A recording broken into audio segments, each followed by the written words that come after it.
Hello, welcome to the L&G Just Covered podcast, where we talk to advisors, key stakeholders and other people in the industry about their views and opinions in the intermediary space. My name's Wayne. And I'm Hazel, and today we're joined by two new guests. We've got Rachel, who's Head of Impact and Inclusion, and we have got Amy, who is a Senior Advice Manager. So two really, really interesting guests that we'll get a really diverse range of topics from. So welcome both. Hi. Welcome. Hello. Thanks for having us. Yeah, we're excited to hear more. And I'd love to know, describe what your roles are, how they operate. We'd love to learn more about that. I guess, Rachel, we'll start with you.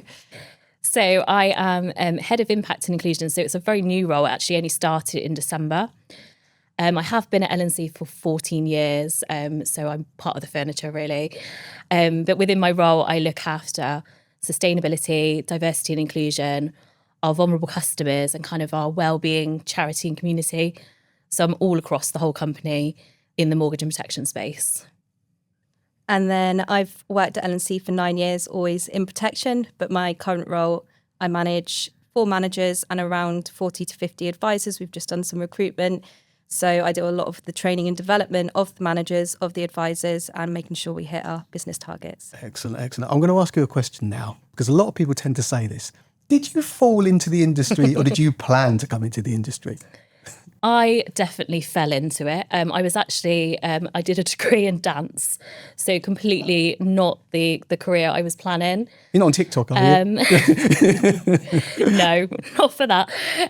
But I think it's a really interesting one because even recently I was at the Women in Protection Conference and they asked that question across the whole audience. I think there was 2 people who stood up in the room to say yes. So it does make me think about, our industry and how we can get people into it a lot more. But definitely, I was a dancer. When I actually came to L&C, they thought I was going to last 2 weeks because they couldn't really understand why I wanted to go from dance into financial services. And I still remind them 14 years later that I'm still here. What about yourself, Amy? I definitely fell into it, if I'm being honest. I did a history degree and straight out of uni wanted to get a job, and L&C were the first ones to get back to me, but instantly fell in love with protection and couldn't imagine working in another industry. I think a lot of us have very similar stories, and then it's great to see how your careers have then obviously progressed since that starting point. So, Amy, do you want to share a bit about obviously you've mentioned that you started in protection and built your way up, and what kind of skills have you developed over the years, or how do you think you've achieved that? Oh, well, I think if you met me when I started at L&C as a protection case manager, I was quite timid. I was new to the working world. I was quite get my job done, but not say too much. But was really championed to progress throughout the industry. And I was like, oh, you know what? I fancy advice, and that you have to be confident to be an advisor. So that was a skill that I learned there. And then I thought, oh, actually, I would quite like to share this knowledge with a group of people. Went into team management, loved that, loved seeing people coach and develop and really achieve the goals that they want to achieve. And it was really rewarding seeing people join an industry with, just their degrees or their qualifications and see them get the deposits on their first houses, start families and progress their own careers too. And then, in the senior manager role, same sort of thing, lots of talking to people, developing them and going from there. It's so lovely, isn't it, that you can build that confidence through doing the job, and then you think, oh, okay, how can I help others, and how can I build a sort of a network in terms of processes internally in order to do that? And we've caught up before around that, haven't we? There's a lot of things that you do to help people firstly achieve confidence, maintain it, and become better at their jobs and better people, I suppose. Something perhaps you could elaborate on at all? Yeah. Some public speaking is something that I've been really working on personally, and I'm very open about that. What's a senior manager doing that's not confident at public speaking, but I've been mentored at L&C to do it. This year I really challenged myself to step out of my comfort zone. So I presented an award at our Blues Ball. I've spoken on panel. I've agreed to do this podcast, which is out of my comfort zone.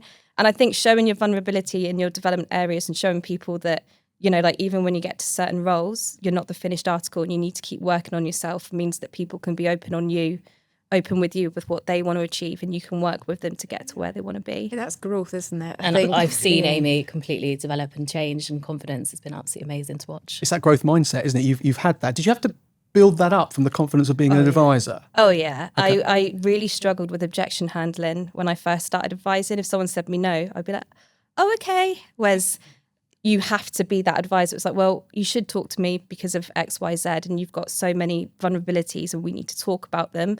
If you don't want to take my advice after we've spoken about it, that's fine, but let me put you in an informed position and let's go from there. And if you don't have that energy, people can sense that straight away, and you won't be able to get them the protection they so desperately need. Yeah, you're right. Energy is a massive, massive thing in this industry, isn't it? And that can 100%. really change the direction of conversation. Rachel, what about yourself? So you've got quite a broad role then. That it seems like a really lot of plates to spin. So how have you ended up kind of within that space, and what do you enjoy about it? Yeah, I mean, I was going through the admin roles in different areas, but what always came through for me was my care for customers and care for colleagues, making sure that, everybody was given opportunities, treated, fairly. And I think that came across as I grew through the company as well, about what opportunities could we open. A few years ago, I opened up a team called Customer Care, which is really supporting customers from who don't necessarily want to complain, but more just have that loop of where can I show something's not perfect, or where can I get that additional help when I don't quite fit into that kind of standard process. And that really develops my understanding of vulnerable customers. I went to the UK Finance Academy and learned about vulnerable customers there, trained and graduated through them to really understand how we can make a difference with the additional support element of our business. And we are a big broker, I think we have an influence, and I think we should be a voice. We should be doing the right thing for as many people as possible. And what's really key is we are fee free. So actually that opens up opportunities for a lot of people with really different circumstances. And it's kind of developed from there. I've been a champion in different areas of the business. Inclusion is such a very important thing to me. People belonging, whether it's our customers or our colleagues. And I've always kind of taken that two-pronged approach with everything I do. If we're doing something for our customers, we should be doing it for our colleagues. And it's developed from there in kind of more of the strategic side of things now, to make sure we're looking at it across the business. Really happy as well. We've just got B Corp status as a business.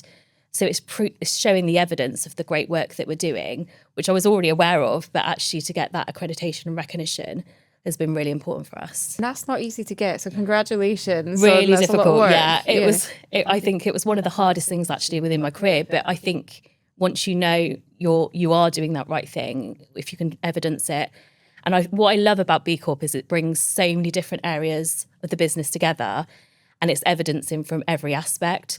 So actually it was a accreditation for everybody, which is brilliant. Yeah, and you mentioned obviously vulnerability is a massive piece, and I think it's really obviously we all know when any advisors, provider, we all play a massive part in that vulnerability piece. But absolutely, sometimes we do risk, is that a bit of a buzzword, or do people say they've got a vulnerability process, and how robust actually is it?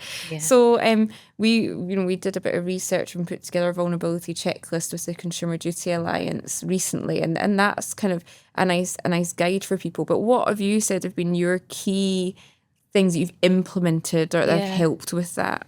So I think for me, I try and stay away from checklists, tick boxes, kind of. I don't ever want a customer to be labelled. And we even don't use the word vulnerable. We use additional support. It's a really key focus for us. But I think for us, a key thing has been in making that inviting and disclosure environment. By having opportunities where people can disclose and share and have that trusting kind of avenue, I think it opens up them to be supported in the best way they can. And I think especially in the protection space, it's really important, because if we get that trust and that vulnerability kind of upfront, have those clear disclosures and conversations, we're then hopefully not going to get misrepresentation later in the line if they need to make a claim, which has been really key. We've introduced things like digital disclosure because we found that different people actually sometimes just don't want to say it out loud. So by having the opportunity to say that early on and give that information just over the written format, we've got avenues where we ask the customer, we also ask again. So because vulnerability can be at any point during the transaction with us. And, they could be if they're doing a mortgage alongside the protection, it could be a few months that they're with us. And we see life events that happen, daily for people, which could suddenly interrupt them. And they are, considered what we say vulnerable. But also we're seeing since the COVID kind of era is the kind of multi-layered vulnerabilities. So people are seeing, you know, there is the income shocks, the mental health layered. So it's more of a layered approach. But I think having that disclosure environment where they can trust and build that trust throughout the application is really key. And you're finding, obviously, in society now and rhetoric around being vulnerable, it's out there, isn't it, in all walks of society. So Yeah. you're finding, because you've got that process where you've got that culture where they can be vulnerable, obviously not labelled as that, but are they disclosing more as a result of Yes, that? we are seeing, and I think we're seeing new disclosures that we've never seen before. We've seen as well things that people may not have experienced from colleagues as well. Things like domestic abuse and things which are still really high, levels across, and sometimes we wouldn't be aware it was happening. But for customers to be coming forward and really sharing that openly is a really key thing for us to make sure that we are supporting them in the right way. But it questions when you start seeing that two-pronged approach again. If you're getting that many coming in from your customers, what support do our colleagues need as well? So it's constantly thinking about our approach with that.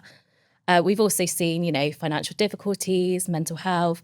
There's lots of things that are coming, but I think there was more of a worry about sharing those things previously. But we are starting to really build that trust to say it's so important we have these conversations, not only because we can help you now, but also we want to make sure, especially in the protection space, that we are getting that application right and we've got everything detailed and we're supporting you the best way we can. And with people, if they can see you're doing that with the customers and you're bringing it internally as well, that positive impact on the culture must be huge, surely.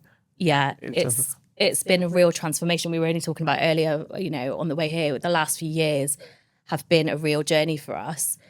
And I think we talk about vulnerabilities of our customers, but us being vulnerable as colleagues, sharing our stories, being really open, is creating that culture that there is this trust in our culture that you can share what you need to, you can have those open conversations. We've got the feedback loops the same for our customers as for our colleagues. And I think we're seeing a real impact. It really helps that connection, doesn't it? We did something as a team when we did that, and encouraged to be vulnerable and stories from when you were growing up and all that type of thing. And the stuff you learn is unbelievable. And then when you know what people have gone through, how they've thought about things, or whatever it might be, challenges they've had, or whatever family members may be, that connection is just totally galvanised, isn't it? And improved. And I think it also helps for women in our industry, because some of the stories we've been sharing are things like menopause. And what we're trying to look to do is retain some of our talent within our industry. And I know there's some great people out there doing great things within the space, working in mortgages, women in protection, lots of different groups. But actually, what example can we set? And I think, Amy's doing great things with the journey to management, which she's working on in the background, to retain the talent in-house. But also, what are we thinking about women's health? There's lots of things that we want to think about. And, families, caregivers, all these opportunities we need to think about to make sure that we're retaining that talent and they stay within financial services. I think that's the thing that I'm taking from that. It's really important, is that colleague aspect as well, because I remember being an advisor myself, and there are times where you'll get a really emotional customer, or you'll get a claim, or you'll get a really hard customer. It's just really difficult to deal with, and then you're on to kind of almost dealing with that, need to comfort myself, and then you're on to the next. I need to now re-energize myself, get myself back in a position where I've got the next customer who deserves my full attention, time and energy. There is quite an emotional roller coaster sometimes. So how has this impacted your team, Amy, and how you operate as well? So I run an admin team as well who deal with the claims at L&C, and we talk a lot about, okay, well, this claim has come in, who's in a headspace that can deal with that, that's not going to bring up too many things for you. Are you confident? We're trying to get more people doing it now, so it's a lot of hand-holding for the first couple of attempts, look, this is what they might say, could be the reaction. When a client is claiming on a policy, you tend to find that they're just grateful for the support and to have someone do things for them, call the GP, chase documents, or just be like, look, we'll do that on our end, you focus on getting better. And just prepping people for that conversation. I think originally the team, if they had a client come through and it's like, well, actually, I was diagnosed with cancer last year, and she's like, well, you haven't claimed on your policy. The amount of people that say, oh, I don't want the premiums to go up. And you're like, no. I think it's like home insurance. Yeah, it's completely different. Let's look into that for you. A I think advisors like having those conversations because they feel like they're supporting people and getting them to where they need to be financially. And what about the progression planning then? Obviously, Rachel, you just touched upon that. You're doing that kind of, is it route to leadership you mentioned? Or what's that about? Tell us more. Yeah, I think that kind of came about because, as I said earlier, if you looked at me as a case manager, no one would have pinpointed me for a management role in the future. And we have a lot of people that apply for management roles that are extroverts, which is great. We need extroverts in the industry. But there's actually a lot of introverts that have a lot to add to the table as well, that don't have the belief that they could be a manager or aren't being nurtured into the roles because they're not pinpointed as a manager. So what I wanted to do was create a journey to management which is accessible for everyone. So regardless of your background, whether you're a bit quieter, we're going to train you to be at that level. It's got 13 different tasks on it. So things like leading a team meeting, reading management books, leading an interview, all of those sort of tasks that will bring the best out of people. Self-assessment, so they complete a task, they record how they feel they've done, and an observation from a leader in the business as well to offer feedback to. It's all very self-driven. So if you want to do that task, you've got to go out and do it. And then I feedback monthly on how they're going through their packs and what they could do differently in the future. We're piloting it now, and it's had some amazing feedback from the people doing it, and the confidence from that group of people, even from this year starting it, is massive, and it's been a really, really good project to be working on. How do you feel about seeing them progress? It must feel amazing. Oh, it's why I do what I do. Like, it's that light bulb moment for someone that hasn't had the confidence to do something, just suddenly be like, oh, I'll lead that team meeting. Or actually, I'd quite like to lead that interview. Can you observe me and feedback? And we're creating a good generation of leaders ready to take on those roles. And it gives people a chance to test out management before committing to it as well. How many people go into management roles without really knowing what it's like? This makes sure that it works for the business and the person too. At the same I love time. the way that you've actually highlighted that potential unconscious bias in promoting people, i.e. someone's an extrovert, talks a lot, really gregarious, right, they're all right for the role, but we don't know whether they're going to be any good at the role. We don't know what other skills they've got, conscientious they are. You all from an advice perspective, obviously they would have had to do suitability letters, all that type of stuff. But to acknowledge that and then put it into a process and then put them through it, something that they own as well, and then you help them along, I think that is, well, certainly something we've not heard on this podcast before. Firstly, that's fantastic. And within the wider industry, I think that's something certainly to be lauded. It's been a real fun project to be working on. And the way that it's designed is you complete the tasks in the order that you like. So if you're a hiring manager, you can say, okay, so you've done all of the presentation tasks, but you've done less of the reading a management book or vice versa. Do you think that would be something I need to support you with day one in role if you're successful? And it just gives you the tool as a senior manager to know, okay, that person could be a really great leader, but from day one, they're going to need a little bit more help with their team meetings or public speaking. And it just means everyone's aligned from the start. I think something that's been really powerful with it as well is that Amy is on our DE&I group, which is called We Belong. And we always encourage inclusive design. So if we're creating something, we want to get it first time. And by being on the group, what you've done is you've brought the pack to the group early before we were ready to even launch it, to find different lived experiences and really understand if this was going to work for everybody. And it was looking at different ways we could make it accessible for different users. But we also had it referred to our neurodiversity working group, who went through it and there was just little things that they picked out, which there might be a point of, give a couple of examples. And someone's pointed out, well, how many is a couple? For me, if they said with my neurodiversity brain, I would overthink that, and it wouldn't be two. It could be that I've spent a lot of time just doing that one area, or spend around approximately 30 minutes. They said, you need to tell me it's got to be done in 40 minutes or 30 minutes. Give me a time. And it was really interesting feedback that actually just really shaped to make it as inclusive for everybody from the start. That's so interesting, because we've got neurodiversity teams and behavioural science teams and things as well. If we're recruiting, we use that. And you're totally right. The tone of one bit of language or one word can really change the impact of language is so important. And I think then it invites them to feel very comfortable approaching it. So we are getting different voices, really diverse people coming forward for it. So I'm really excited. And it is going to be expanded now, isn't it? So Yeah, it's we're really going to exciting. roll it out to some other areas in the business, but I'm very conscious not to take full credit. I pieced it all together, but I reached out to different leaders in the business which specialised in different areas and asked for their input. So it's not just my thoughts on what makes a good leader or what makes a good manager. It's collective work that we've done together. And that's what I'm hearing a lot about. It's all about collaborating and getting the right people and accepting that everyone's got a different specialism, bring it all together and really thrive. You mentioned, Amy, a little bit about the impact on colleague and business. So I'd love to know if anyone's listening to this and they're thinking, oh, this sounds amazing, but what's the in business impact? How have you seen the kind of business impact going through and coming through this as well from the work that you're doing? From the journey to management? Well, any of the kind of inclusivity I think we've and become journey to more, management? the innovation has been massive growth for us from it. I think people have seen that their voice is listened to, and that culture of being able to give feedback. Because originally, I think a lot of our feedback, we did have a loop where there was a route to do anonymous. And when we introduced it, there was a lot of people going, well, if I go that route, then, I don't have to put my name to it. There's no... But I think the accountability, and people are excited to share their thoughts now, aren't they, into the feedback loops, and they kind of really share their ideas. And I think every idea is listened to. We've got something called no idea is a bad idea. And the CEO will look at each of those and kind of find ways of what can we do?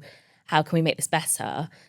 And, that wouldn't have happened a few years ago. And that is such a difference, because there's that trust, there's that, it all comes back to trust. I think if people feel comfortable, then they're sharing ideas, our innovation, we're all growing, and everyone's just bringing exciting different ways to the table, which is brilliant. Yes, you're living and breathing what you're asking your advisors in the front line to do. Because we spoke a lot in the previous episode we filmed this morning about it being all about trust. Like when you're doing any sort of protection sale, any advice giving, that person is putting their full trust in you, aren't they, if they're going to go ahead. So I think it's so nice that naturally you're living and breathing that within your business. I guess it just naturally, I mean, Amy, when you're looking at your kind of advise teams, I take it, does that just naturally flow through, or how has that impacted them? Yeah, I expect my advisors to take on feedback for coaching and development to give good customer outcomes, but equally I welcome feedback all the time. It's not personal. If that's going to work for you, then let's adapt what I'm doing to get the right outcome for everyone, whether that's my delivery in a team meeting or how I'm offering feedback in a coaching one-to-one. I think if you can show people that your vulnerabilities, like, look, this is what I'm working on, but this is what I want you to work on, you work together more. No one's... Yeah, you're showing that vulnerability side in terms of you've got development areas anyway. Just because you're a manager doesn't mean you don't have that. And you're working on that. Like you say, you're living and breathing what you want them to do. So they're more likely to do that. I presume that's helped with, obviously we talked about culture, but in terms of staff turnover, if you like, people staying with the organisation, feeling like they're all on the same journey. And we've also had people come back. Right. Which is interesting. Which is a real pat on the back. It's really powerful, because actually they were like, what? Hang on, I feel like there's a bit of that fear of missing out. It was like, what is going on at L&C? I want to get back. So that's been really exciting for us. And they've, some people have come back, haven't they, and jumped straight into like managers' roles and things. There's all really exciting things going on in that space. And I think we've got a value of one L&C, and I think that brings together that whole collaboration piece. And I think as well, you talked about kind of everyone's bringing different skills in. I think what's really important in our industry is that we multi-skill people as well. So there's been a real focus on that as well. So we can easily shift between departments, support each other really well. But also you're growing that person. So that's been a really key thing for us. I love that. I didn't think L&C FOMO was a thing. It is. I think if you understand what someone wants to do with their career and you help them work towards it, regardless on whether it's protection or mortgage or something else in the industry, whether it's outside of L&C, okay, well, that's what you want to achieve. If you work hard for me whilst you're working with me, let's work towards that long term. And people want to work for you. People want to stay within the business. People want to come back, as Rachel said. It does really breed a really good environment to work in. And I think we're seeing as well that we talk about collaboration, but we do say like collaboration over competition. We're not afraid to also share. So we've been doing some stuff within the industry. We're having like industry roundtables and things, because we've all got great things to share. And I think sometimes we forget that we're all going off and doing our own separate things in our areas, but we've been coming together to, make a better opportunity and better outcomes across the industry by all sharing, our best practice, how we can support each other. I know vulnerability space has been a big area for that.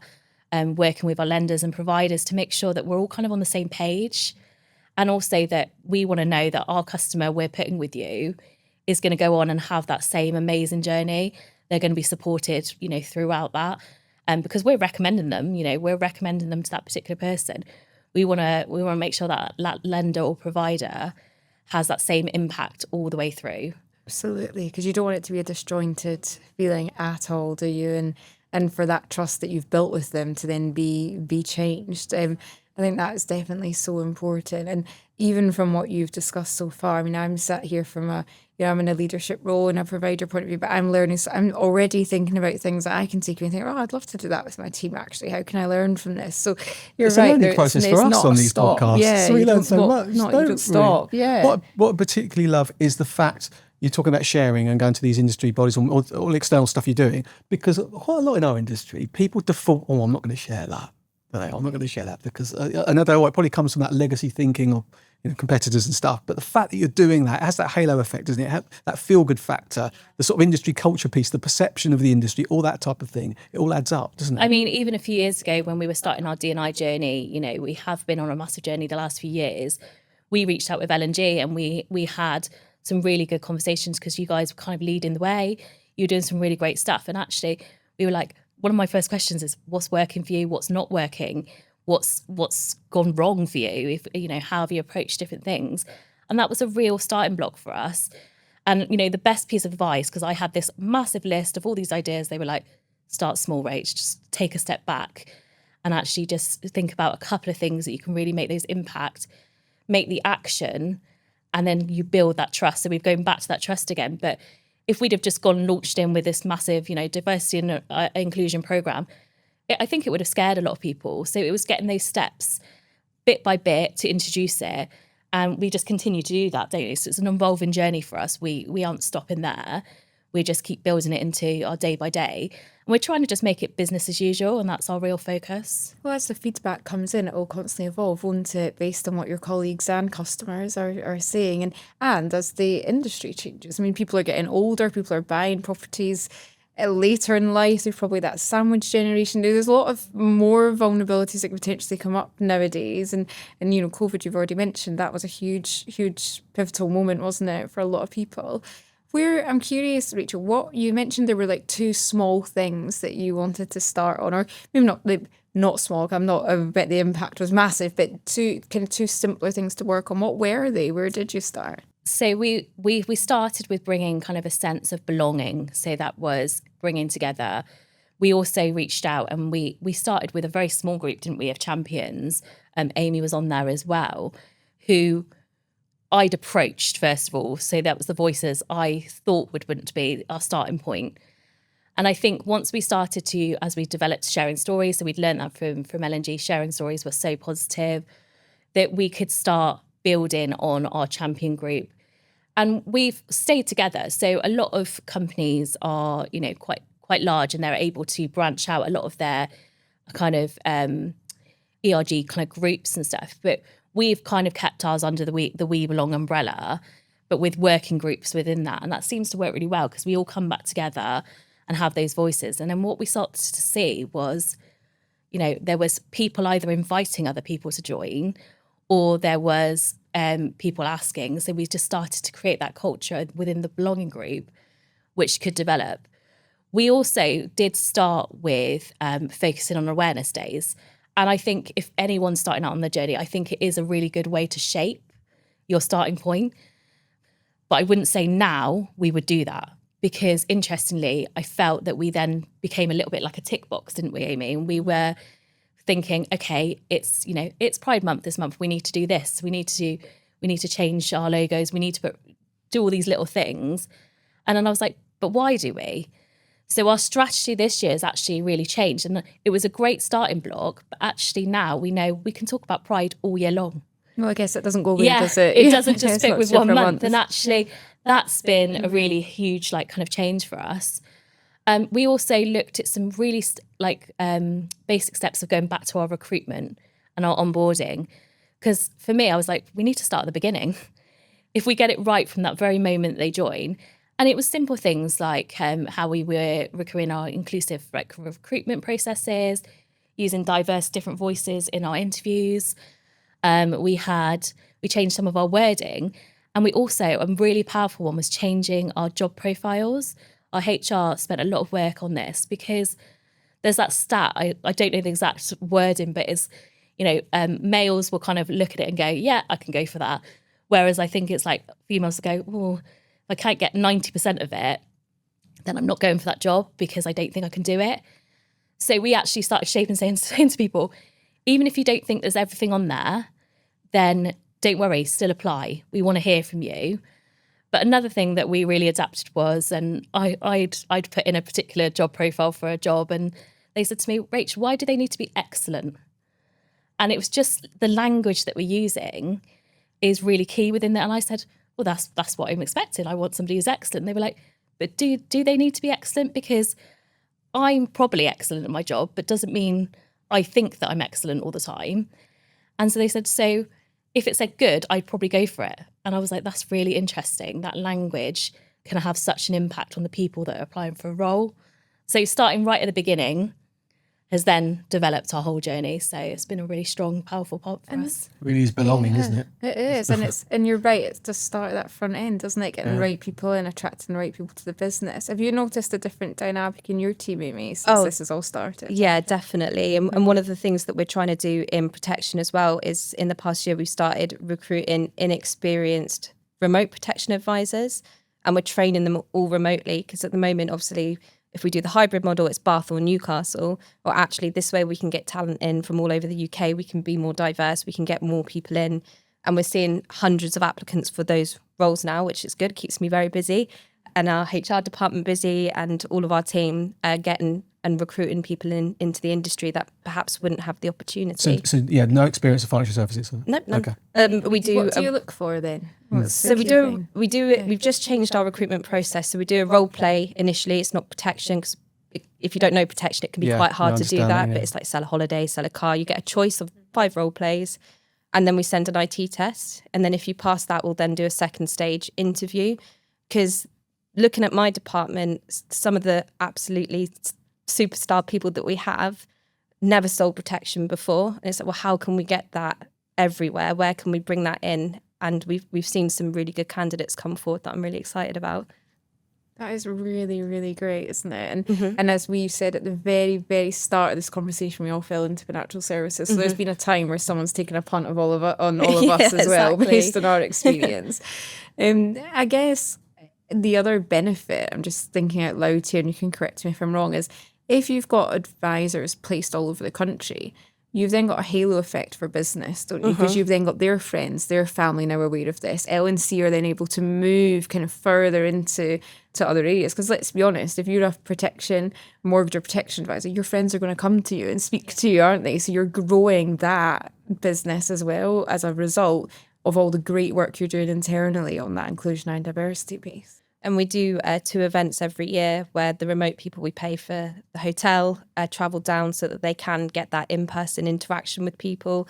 Every now and then, if people are up for it, we'll pay to come in the office for a training day. So people are engaged to do that. And I think that comes from a good environment. Still keeping that connection. Yeah, it's so important, isn't it? Because, just obviously we had catch-up calls before, but meeting in 3D is so much better, so much more powerful, isn't it? Definitely. It's just great. And also just that bit where you're shouting about what you're doing, that because we talked about the previous recording on the podcast, getting new people into the industry, that is a conundrum that we're all grappling with, isn't it? So the fact that you're doing that and you're up promoting that is fantastic. Yeah, and I think we're seeing some improvements in protection, but there's still a long way to go. Oh, yeah. And I think what I would love to see is, I think a lot of people talk about education in schools and think, when I was in school, you had that computer program which told you what you were going to be, and there was, if you said, oh, I like working outside, okay, you're going to be a gardener, it just put you into kind of a bracket.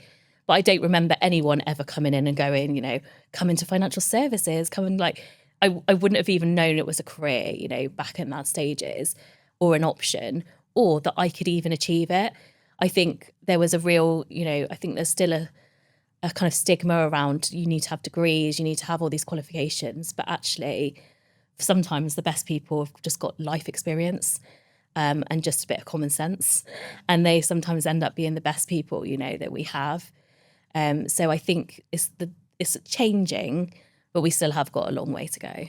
That caring piece, isn't it, as well? It is. I know my most hated subject at school was maths, so I find it very funny when I speak to people and say I'm now in financial services, because they assume that's what it must be doing all day is maths, and I'm like, no, it isn't at all. It's a people business. That's been so interesting. In terms of the kind of moving forward, then what's on your mind for what's next? Where are you wanting to take this if you were to think into the future, either one of you? That is a question. I think for us, it is, so we've just got obviously our B Corp. We want to kind of make sure that we're making a sustainable growth for our future of our business. I think we've got a real opportunity to kind of support a lot more people for the future. We are a growing business. So I think that'll be really exciting. I think in the kind of diversity and inclusion space, we're going to do a lot more sharing. We want to share our journey, but continue on that path with everybody else. And I think it's just continuing that two-pronged approach. I know I talk about that, but it is so strong. And it's almost as well now become a three-pronged approach, because we've got community involved in it as well. We're starting to think about, you know, where, especially the office locations that we've been. For example, in Bath, we've been there for, you know, many, many years. And the impact, we are a big employer within that community. What can we do to support our community? Something we've just set up, which is, you know, we're really proud of, is that we've got a community fund that we now every month can support a local community initiative or charity. And it's opening up some really kind of grassroots charities who that little bit of money injection can just really, really support them. And some of the suggestions all come from colleagues. And you get a really kind of wide variety. We've had, you know, some LGBTQ kind of small grassroots charities that really could do with support.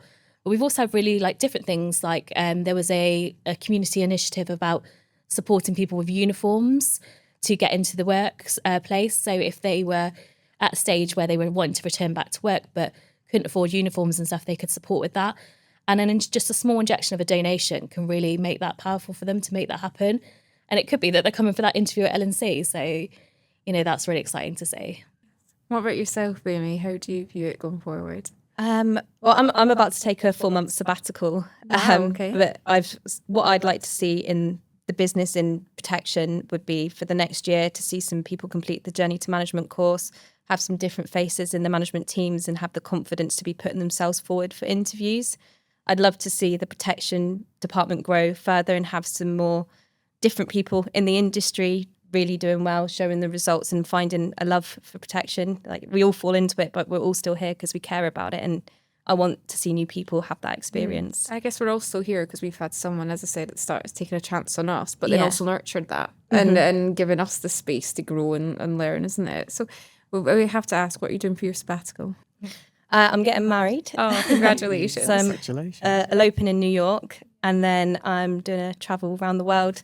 Been saving for it for about 8 years. So Fantastic. very grateful that L&C are letting me take the time and let me come back in my role. Oh, well, we maybe need to get you back in after that to talk about what that's been like. I think another thing I would add to that as well is that about what you mentioned about the growth of protection, but it's also seeing more customers protected. I think that's a real target for us. We spend a lot of time making sure that they're getting the correct advice, really informed decisions. But we also see the sad side of things when we've got claims where they haven't had protection, you know, and that side of things. But, you know, we try and make sure that we're helping everyone, whether it's, you know, really reviewing the value of what they need kind of thing, really informed decisions.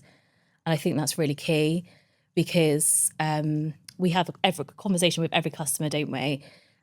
We try and really focus on that, but we also revisit. And I think that's really important, to revisit their protection needs, because we're all talking about growth, our things are changing in our lives, life events, and making sure that they are fully protected, they have got the right protection for their needs, and that we are constantly talking to them.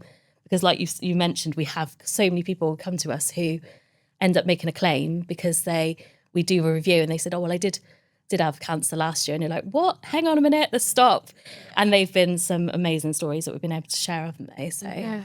I had the same. I had a customer once who came in for a remortgage, and yeah, it turns out she'd been off work for a little while, and I was like, oh, how come? She, I had cancer in my hip last year, and she was a nurse, so couldn't do nursing, obviously, because the pain in it. We got our mortgage paid off in that point. You know, Just amazing. It was actually an L&G policy, I will say. So I at the time Just didn't slip work that for one in. L&G, but I brought that up when I interviewed at L&G, that I had a very positive claim experience for that customer, because it was I think they even paid back some of the premiums that paid back the premiums that she'd paid in that time as well, just to, you know, because they were like, well, actually you should have claimed 8 months ago That's on, just amazing. on this. So it was really positive. It's just a tribute. We hear these stories, tribute to advisors in our industry and people in our industry that just care. They're treating, someone in the previous podcast said, treating customers like their family, how you want to be treated, seeing it through their eyes. In doing that, we're just, like Hazel said earlier on, living and breathing what you're preaching. Yeah. It's just so important, isn't it? And once you've had that scenario, the sort of protection usually gets you like a bug, doesn't it? And then you're in it with everyone, because there's such lovely people in the industry as well.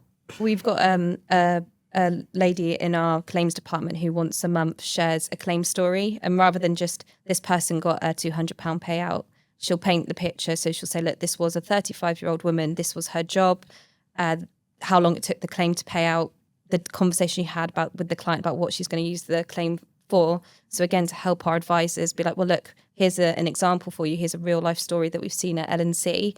Let's talk about your protection needs. What would you want to happen if that was you? That is amazing. I love that, because I remember coming into the industry, particularly when I was doing a training role, and I'd been advised and all that type of thing, but I've been an advisor and stuff. But I remember when I first started as an advisor, talking to clients and stuff like that, I didn't have my own stories. So you can think of celebrities. Obviously, there's celebrities out there that have had critical illnesses, been off work, that type of thing, died. But having those stories from internally as part of the culture that you've got, that caring culture, that sort of belonging culture, must be huge, because a lot of them are quite young coming into the industry. They're not going to have those stories, are they? So you use those first until you get your own, do you? Yeah, I think it's taken over stats, wouldn't you agree? I think stories sell more than stats. Oh yeah, well, it's not a number anymore, is it? That is an actual human. You know, it could be friend, family member. It's somebody's friend's family member. And we've even had colleagues share their stories, haven't they, as well, which is, I think, of their own personal claims. And that's just, it's again, another one that they can relate to. You can literally say, I've heard a conversation in the office before where someone said, oh yeah, my colleague who's actually sat next to me made a claim. And you're just like, this just really brings it to life, that the impact of what that payment did, and it meant they're now back at work and they're being able to kind of live their life. And just really share those stories, it really makes it's massive, because the detail around it, isn't it? Like the expenses and all that type of thing, the things that you don't think about. We were talking about it earlier, wasn't it? In that you can't comprehend the impact of it until you go through it. So the sharing of that detail there is just massive, isn't it? I'm not surprised it gives you that. You mentioned, Amy, at the start, it's building that confidence. I can imagine that really helps your team have the confidence that if they do have a customer turn around saying, no, I'm not interested, it's like, well, actually, I've got a story I'm going to tell you now, and just sense check that you still feel that way. I also think it helps the young advisors. We talk about this a lot, about lived experience, because we quite often have some people, like especially in the vulnerability space as well, when they say, oh my God, my customers, their parents just died. And they're like, I don't know anyone who's ever died. And you're just like, okay, wow, this is big. And it's having that really good conversations, knowing that they are going to be supported and how we can support them, and sharing those stories so they understand what to do next. And I think that's really, because when you're a sales role, it is very, you concentrate on what you're doing, and suddenly you do get that claim. It does, throw you off, for example. And but lived experience has been a really good thing by sharing that. People that aren't experiencing these life events like bereavements and things on a daily basis, or within their life, it's given them an opportunity to know what to do next. So we've got Nicola in our department. You probably know Nicola Kingsley-Rose. She does a lot of work on what we call hearts and minds.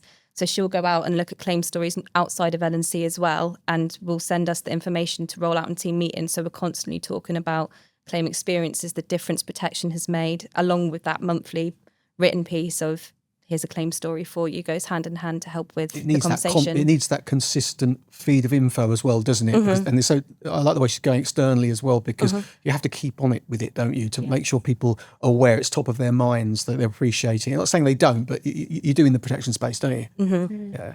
There's just huge amounts of value that you're both adding to not only L&C but the industry. You can definitely hear that and see that through the work that you're doing. If you were to pick, and I'm going to put you on the spot here, each of you, one thing that you would say any listeners that listening to this could take away, or one key bit of advice, what would it be? I'll come to you first, Amy. Good question. I'd probably say if you're new to the industry, don't be afraid to reach out, especially now with a lot more people working remotely. If you're newer to the industry or you've been away from it for a while, there's always an expert that can talk you through advice. You always own your own advice. That's always on you. But there's always nuances. There's always new things that come out. Just talk it through with someone. The amount of times I've spoken to an advisor and they're like, oh, I'm stuck on the case. I'm like, this advisor is really knowledgeable in that area. Just pick up the phone and have a conversation and talk it through and get the right outcome for your customer. It's that community piece, isn't it? Absolutely. What about yourself, Rachel? I'd probably say people over policy. So think about the person. You want to really get to know them. You want to really understand. You know, from an advice point of view, you want to make sure you know your customer, to make sure like inside and out, so you know what it looks like now for them, what the future looks like. But also, again, going back to that vulnerability and trust, to make sure that they've shared everything with you to avoid that misrep. You know, we never want those stories where somebody's paid for years and years and years. You know, they receive a diagnosis and then they can't pay out. It's just the worst thing for any advisor. So really get to know your people, and then the policy comes second. Thank you both so much. Thank you for having us. Thank you so much. Blown away with the learned stuff so you much. do.